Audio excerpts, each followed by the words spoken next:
को मिला विराम, परमानंद समाया है। कितना प्यारा शांति धाम, कितना प्यारा शांति धाम। अंतर मन बन गया सुमन, आओ कर ले प्रभु मिलन, आओ कर ले प्रभु मिलन। नई सुबह की नई किरण, चलो रे पंछी पार गगन। नई सुबह की नई किरण, चलो रे पंछी पार गगन। बिखरा करके किरण किरण, बुला रहा है वो प्राण धन। आओ कर ले प्रभु मिलन।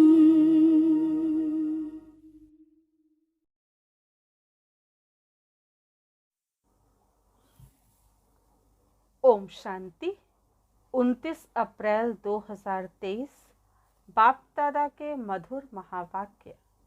मीठे बच्चे, श्रीमत ही श्रेष्ठ बनाएगी, परमत व मनमत श्रापित कर देगी। इसलिए श्रीमत को कभी भी भूलो मत।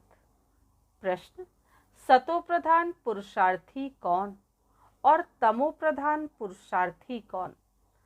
दोनों का अंतर क्या होगा?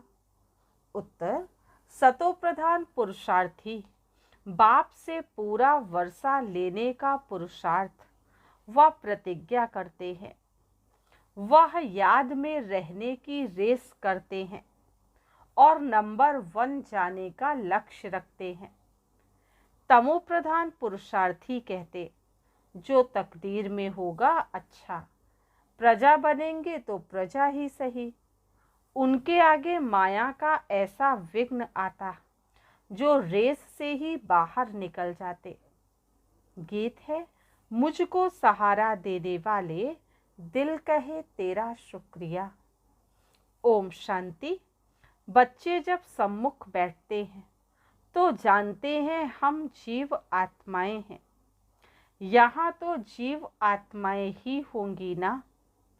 जब आत्मा को शरीर नहीं है तो नंगी है, उसे अशरीरी कहा जाता है। तुम तो शरीर सहित बैठे हो। आत्मा व परम आत्मा जब तक शरीर में ना आए तब तक बोल नहीं सकते। तुम जीव आत्माएं जानती हो। अब बाप के सम्मुख बैठे हैं, हूबहू जैसे 5000 वर्ष पहले सम्मुख आए थे। बच्चे जरूर बाप से ही वर्षा लेंगे। जानते हैं हम अपने परम पिता परमात्मा बेहद के बाप के सम्मुख बैठे हैं। क्यों बैठे हैं? बाप से बेहद का वर्षा लेने। जैसे स्कूल में समझते हैं, हम टीचर द्वारा इंजीनियरिंग सीखते हैं, बैरिस्ट्री सीखते हैं। यह एम ऑब्जेक्ट रहती है। तुम बच्चे समझते हो, हम परमपिता परमात्मा हमको ब्रह्मा के तन से बैठ राजयोग सिखाते हैं। भगवानुवाच यह तो बच्चों को समझाया है कि भगवान निराकार को कहा जाता है। जीवात्मा पुनर्जन्म जरूर लेती है। कोई भी सन्यासी से तुम पूछो मनुष्य पुनर्जन्म लेते हैं तो ऐसे नहीं कहेंगे कि नहीं लेते हैं। नहीं तो 84 लाख जन्म कैसे कहते। पूछो तुम पुनर्जन्म को मानते हो? यह तो बरोबर है। आत्मा संस्कारों अनुसार एक शरीर छोड़ दूसरा फिर शरीर लेती है। ऐसे ऐसे करते मनुष्य 84 लाख जन्म नहीं परंतु 84 जन्म लेते हैं। इससे सिद्ध होता है पहला जन्म जरूर बहुत अच्छा सतो प्रधान होगा, लास्ट में छीछी तमो प्रधान होंगे। 16 कला से फिर 14 कला, 12 कला होती जाएगी। पुनर्जन्म जरूर लेते हैं। पूछना चाहिए, अच्छा परमपिता परमात्मा ने पुनर्जन्म लिया या जन्म मरण रहित है? देखो, यह पॉइंट बहुत सूक्ष्म है। अगर कहेंगे जन्म मरण रहित है तो फिर शिव जयंती सिद्ध नहीं होती। कहेंगे शिव जयंती तो मनाई जाती है, समझाया जाता है, हाँ शिव जयंती है, परंतु जन्म के साथ फिर मरना जिसको कहा जाता है वह नहीं है। अगर मरे तो फिर पुनर्जन्म लेवे। बाप कभी पुनर्जन्म नहीं लेते, वह इस तन में एक ही बार आते हैं बस, फिर पुनर्जन्म में नहीं आते। परमपिता परमात्मा पुनर्जन्म रहित है, वह कब सतो प्रधान से तमो प्रधान नहीं बनते। आत्माएं तो सब जन्म मरण में आते आते पतित बन जाती हैं, फिर बाप आते हैं पावन बनाने। इससे सिद्ध होता है आत्मा ही पतित होती है, आत्मा पावन आती है, फिर माया पतित बना देती है। बाप कभी भी बच्चों को गंदी मत नहीं दे सकते। इस समय के पतित मनुष्य पतित मत देते हैं। अब पावन बाप कहते हैं कि पतित नहीं बनो, अर्थात विकारों में नहीं जाओ। रावण के मत से दुख धाम बन गया है, पहले सुख धाम था। ऐसे नहीं बाप ही सुख दुख देते हैं, नहीं, बाप कभी बच्चों को दुख की मत दे नहीं सकते। माया ही दुख देती है। उस समय पर उस माया पर जीत पाने से ही तुम जगत जीत बनते हो। मनुष्य माया का अर्थ नहीं समझते, वह धन को माया कह देते हैं। कहते हैं ना, इनको माया का बहुत नशा है, परंतु माया 5 विकारों को कहा जाता है। अगर 5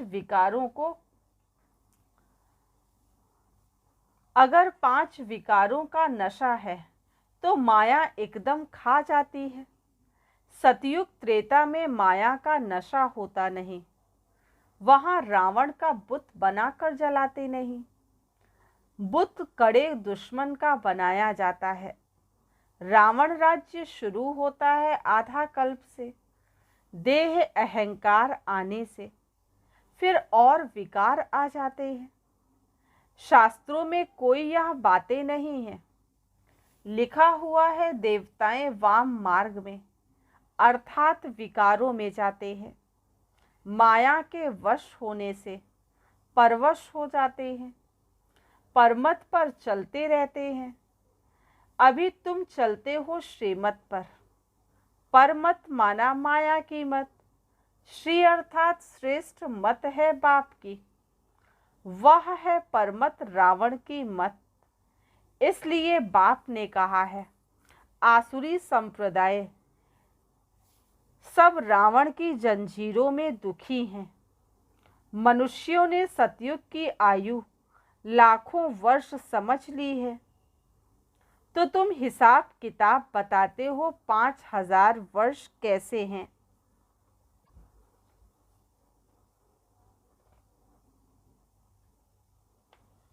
क्राइस्ट को 2000 वर्ष हुआ, बुद्ध को 2250 वर्ष हुआ, फिर इस्लामी को 2500 वर्ष हुए, सबको मिलाकर आधा कल्प हुआ। इनके पहले तो देवताओं का राज्य था, फिर देवताओं को लाखों वर्ष कैसे कह सकते? इतने वर्ष होते फिर तो मनुष्य बहुत हो जाते। इतने तो हैं नहीं, 5000 वर्ष में ही करोड़ों मनुष्य हो जाते हैं। कहते भी हैं क्राइस्ट से 3000 वर्ष पहले भारत में आदि सनातन देवी देवता धर्म था। 5000 वर्ष पूरे हो जाते हैं, नाटक पूरा तो होता है ना। इन बातों को कोई नहीं जानते। मैं जो हूँ, जैसा हूँ, यह चक्र कैसे फिरता है, कोई जान ना सके। बाप ही समझाते हैं, यह है गीता। बाप ने आकर सहज राजयोग सिखाया था, तब उनका नाम गीता रखा था। जैसे क्राइस्ट ने सिखाया तो उनका नाम बाइबल रखा है।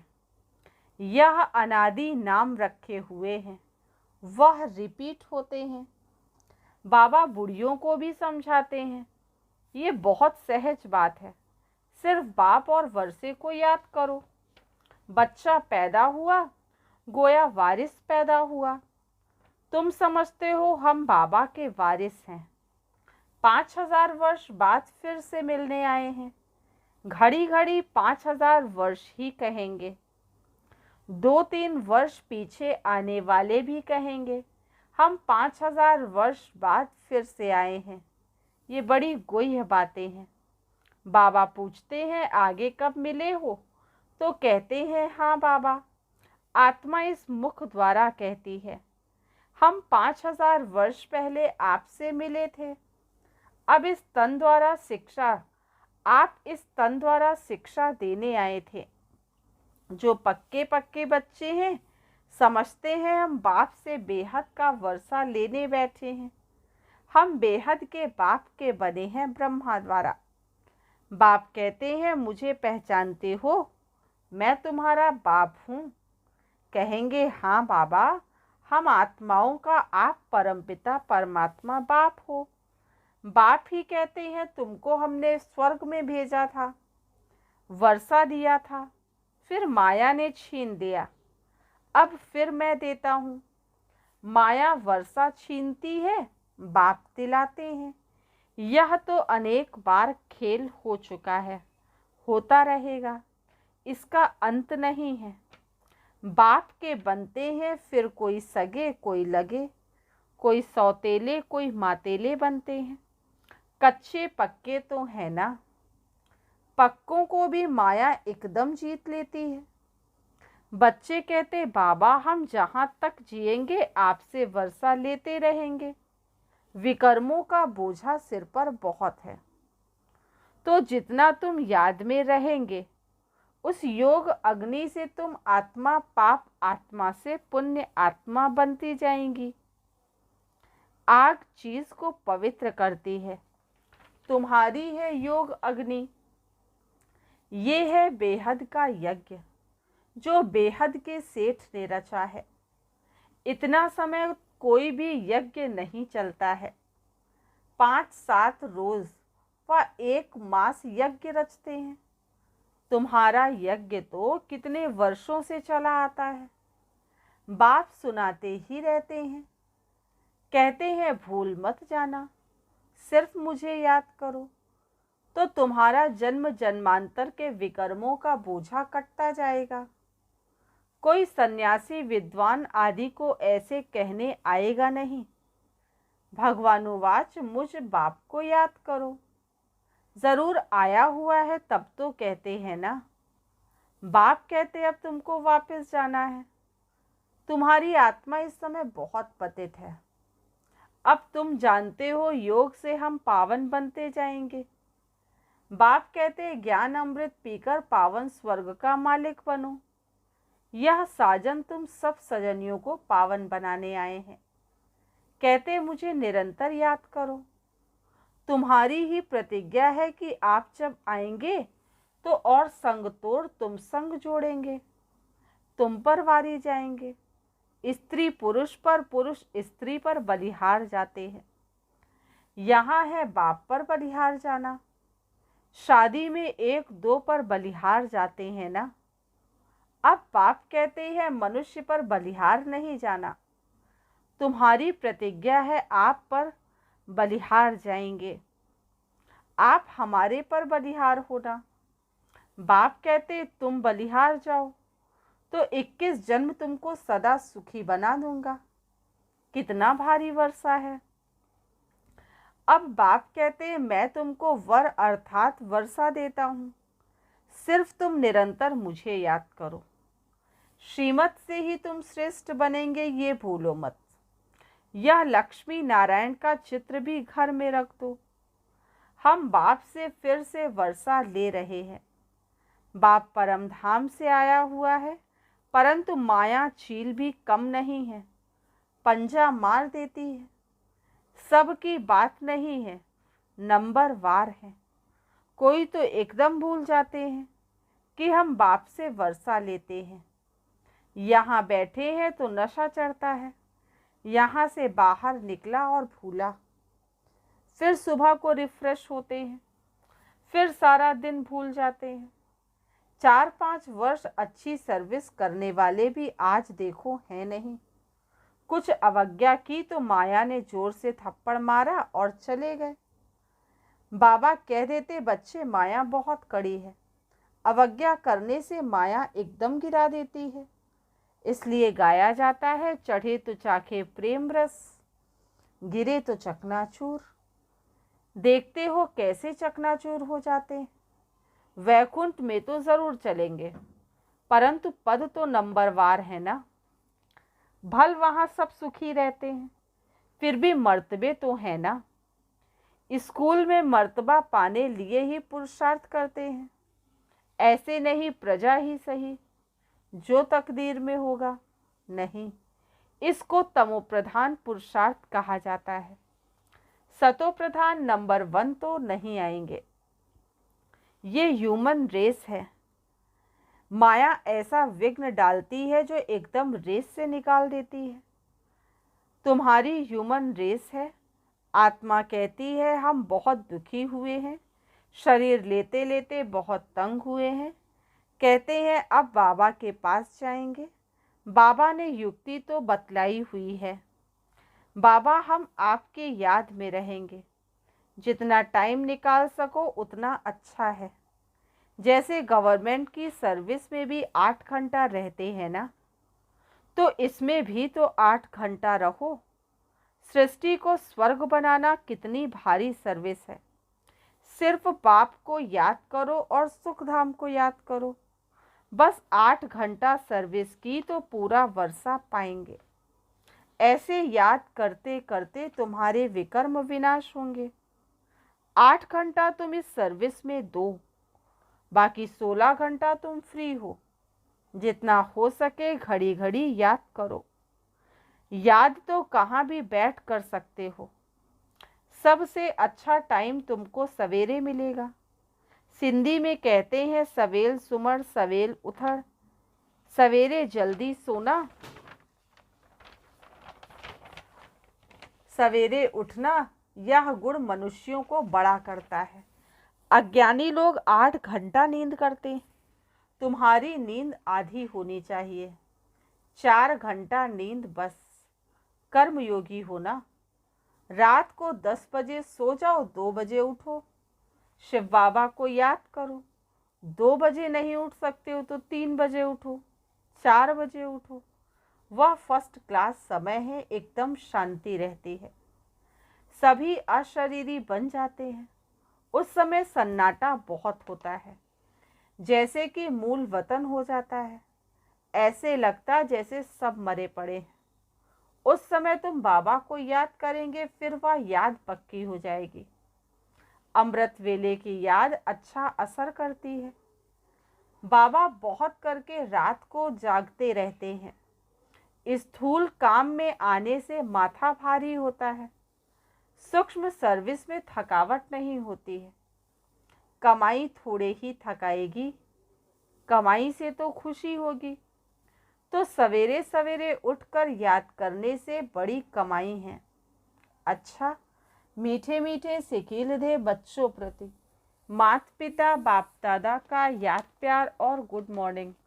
रूहानी बाप की रूहानी बच्चों को नमस्ते। हम रूहानी बच्चों की रूहानी बाप दादा को याद प्यार, गुड मॉर्निंग और नमस्ते। आज की मुरली से धारणा के लिए मुख्य सार। फर्स्ट पॉइंट है, सवेरे अमृत वेले उठ अशरीरी बन बाप को याद करने का अभ्यास करना है। पूरा वर्षा लेने के लिए याद की रेस करनी है। कम से कम 8 घंटा याद जरूर करना है। सेकंड पॉइंट, एक बाप पर पूरा बलिहार जाना है। पर मत व मन मत पर ना चल, एक बाप की श्रेष्ठ मत पर चलना है। वरदान, रूहानी एक्सरसाइज द्वारा वेट बोझ को समाप्त करने वाले समान और समीप भव। रूहानी एक्सरसाइज द्वारा वेट को समाप्त करने वाले समान और समीप भव। रूहानी एक्सरसाइज अर्थात अभी अभी निराकारी, अभी अभी अव्यक्त फरिश्ता, अभी अभी साकारी कर्म योगी, अभी अभी विश्व सेवाधारी। ऐसी एक्सरसाइज रोज करो तो व्यर्थ का जो बोझ है वो समाप्त हो जाएगा। जब बोझ समाप्त हो, माशूक बन डबल लाइट बनो, तब जोड़ी अच्छी लगेगी। यदि माशूक हल्का हो और आशिक भारी हो तो जोड़ी अच्छी नहीं लगेगी। रूहानी माशूक आशिकों को कहते हैं समान बनो, समीप बनो। स्लोगन, अपने जीवन रूपी गुलदस्ते द्वारा दिव्यता की खुशबू फैलाना ही गुण मूर्त बनना है। अपने जीवन रूपी गुलदस्ते द्वारा दिव्यता की खुशबू फैलाना ही गुण मूर्त बनना है। ओम शांति।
शिव पिता प्रभु पिता ले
के संग वहाँ मिरास रचाना है। शिव पिता प्रभु पिता लेने आए, हमें अब घर जाना है। शिव पिता